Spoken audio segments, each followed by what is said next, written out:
And if you think of the strategy piece, a lot of times I talk about launching a rocket, right? If you're talking about transformation in an organization, what better analogy than saying, hey, I'm going to launch you to a new world?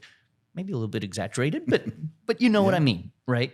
And you look at three key things there, right? And in my early P&G days, they called it strategy, development, and deployment. And it's just a system of saying, do you know where you're going? Do you know what the plan and fuel is? And do you know what's going to bind you together? So let's stick to the rocket analogy, right? First and foremost, right? You've got the technology, everybody's ready, the rocket's going to launch. In my world, the R&D folks have done their work, right? The technology part is there. First really important part is, do we all know where we're going? You point the rocket the wrong way and there's going to be trouble, right?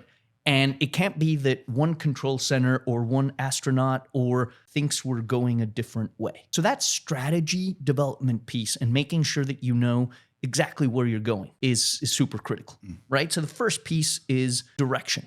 And how do you develop and then communicate? A lot of organizations fall short there. I've got a great vision. Just 10 people at the top. No, not going to work, right? The second part is one part that I'm really passionate about, which is the energy, right? How do you get that blast off?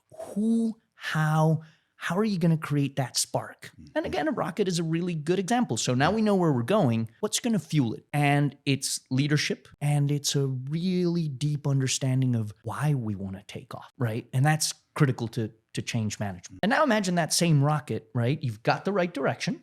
You've got all of this energy, and you've got the right leadership, and you take off. There is a huge risk of everything falling apart there, right?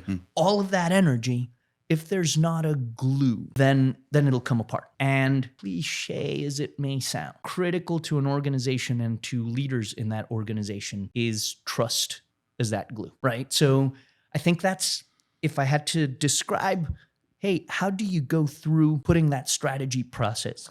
And how do you bring the team together, make sure that everybody knows the direction we're going in,